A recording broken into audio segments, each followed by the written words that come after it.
Justice is one of those things that people talk about all the time without really being specific about what they mean. Activists talk about economic justice, police and lawyers talk about criminal justice, parents, teachers, and students talk about justice a lot too, though they may never use that word. When there's a fight on the playground or you get a grade you think you don't deserve, we find ourselves talking about what's fair. And that is talking about justice. And we think we know what it is, but we probably don't, or at least we don't agree. Is justice about equality, fairness, getting what we deserve, or getting what we need? Sometimes we talk about balancing the scales of justice. This goes back to an ancient Greek understanding of justice as harmony. In this view, a just society is one in which everyone fulfills their roles so that society runs smoothly. In that case, violating your place in the social order, even if it's a place you don't want to hold, is considered unjust. Other times, justice has been understood in a more utilitarian way, where a just society is one that tries to increase the overall quality of life for its citizens. And for a political libertarian, a just society is simply one that allows its citizens to be maximally free. So which is it?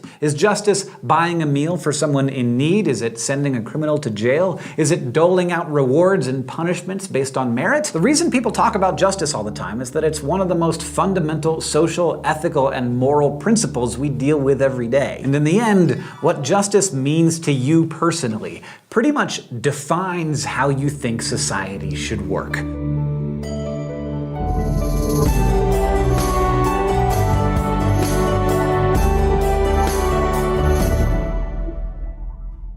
You might have already noticed this, but when people talk about justice, a lot of the time they're really talking about stuff. Like, who has more stuff, whether that's money, food, or access to services like healthcare and sanitation. Who gets to decide who gets what, and on what basis? The area of moral philosophy that considers these questions is known as distributive justice, and there are many different schools of thought here. For example, some people believe that everyone should get the same kind and amount of stuff, no matter what.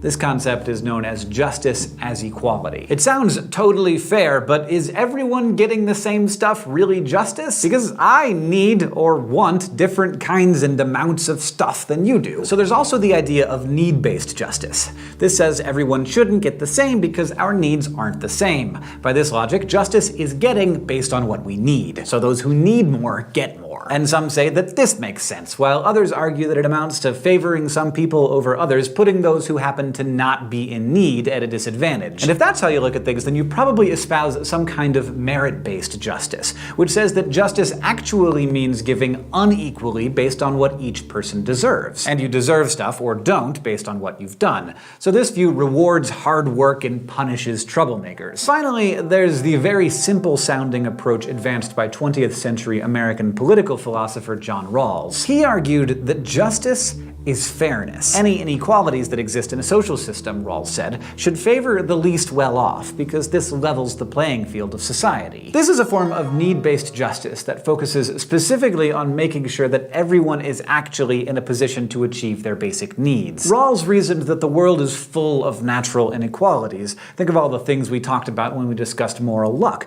A lot of factors that will shape your life are totally out of your control. So Rawls' sense of justice means correcting for those disadvantages that are beyond our control. Once again, there are some who argue that justice is fairness is actually unfair to those who have gotten the most, either through hard work or because they happened to win life's natural lottery. 20th century American philosopher Robert Nozick disagreed with Rawls's idea that justice is fairness. And to demonstrate why, he posed a thought experiment about professional basketball, which we will explore in the thought bubble with some flash philosophy. Wilt Chamberlain was a wildly popular basketball player when Nozick created this example, so Nozick said, what if Chamberlain, probably the most famous athlete of his day, decided that he'd only play under certain conditions? Suppose that Chamberlain decides that tickets for games he plays in should cost 25 cents more than games he doesn't play in. And what's more, Chamberlain will be paid $100,000 more than the other players. Now, Chamberlain is really popular, so everyone knows that more people will show up to see a game he's playing in, even if the tickets cost more. Since he is the draw, isn't he entitled to ask for more money than his teammates? Nozick argued that we can't and shouldn't try to even out the naturally uneven playing field here. Sure, we start out with unequal amounts of stuff, but Nozick said we're each entitled to the stuff we have, provided we didn't steal it or otherwise obtain it unjustly. So if you're the world's most famous basketball player, you are entitled to have and want more stuff, even if others don't have it. If Chamberlain's awesomeness at basketball lets him amass a bunch of wealth while other people go hungry,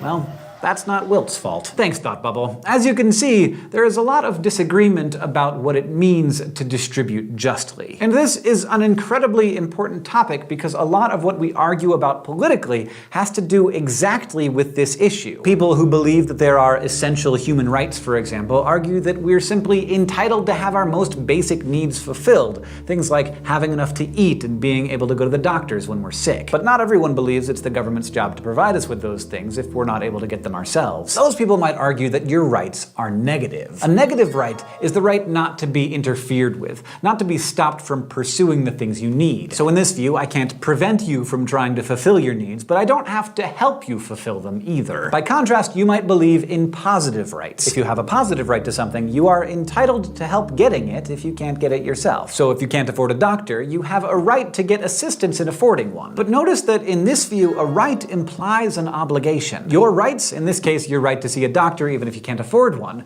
might make obligatory demands on me because I might end up helping to pay for it. Of course, someone like Nozick would ask, where would such a right come from? How could I incur an obligation to help you just because I'm better off than you are? Sure, it might be nice if I helped, but it's certainly not a duty, and no one should compel me to do it. But that's exactly what the government does when it takes taxes from those who have more in order to assist those who have less. So you see what I mean? When people talk about taxes and healthcare and income inequality, they're really talking about justice. But of course, a lot of the time, justice isn't at all about stuff. It's also about punishment. Like most subjects, philosophers disagree about the most appropriate way to respond to wrongdoing. One concept is known as retributive justice. This holds that the only way for justice to be satisfied is for a wrongdoer to suffer in proportion to the way he's made others suffer. This is your good old-fashioned biblical eye for an eye justice. And in this view, punishment is supposed to hurt. That's the only way to make things right. Historically, this would mean things like if you cause physical harm to someone, your punisher must do the same thing to you. Today, though, in the interest of being civilized, we tend to mete out the pain in terms of incarceration and fines rather than straight up tit for tat. But still, just retribution is one of the driving philosophical forces behind capital punishment. The idea that there's simply no way to right the wrong of taking a life other than by taking the life of the life taker. But utilitarians have other theories of punishment. Rather than making wrongdoers suffer for suffering's sake, these thinkers favor what's known as welfare maximization. In this view, there's no good to be found in vindictively causing pain to wrongdoers, but some form of punishment is still in order. So one option is rehabilitation. Here, the approach is to give wrongdoers help so they can learn how to get along in society and follow its rules. The focus is often on education and, if needed, therapy. This is sometimes criticized as being paternalistic because it carries with it the assumption that wrongdoers are in need of our help, that they don't know any better, and that they need to be cured of some social disease. But another approach to just punishment is deterrence. For eons, people have assumed that punishment prevents a wrongdoer from committing further crimes, while also discouraging others from breaking the rules. So rather than making a wrongdoer suffer for what they've done, supporters of deterrence see punishment as being for the good of society as a whole. Sometimes we punish people to send a message to other people. One more approach to just punishment is the concept of restorative justice. Here, you must right your wrongs. The focus is on making amends rather than making the wrongdoer suffer. So if you make a mess, you have to clean it up. And if you hurt someone, you need to take steps to try and make it right.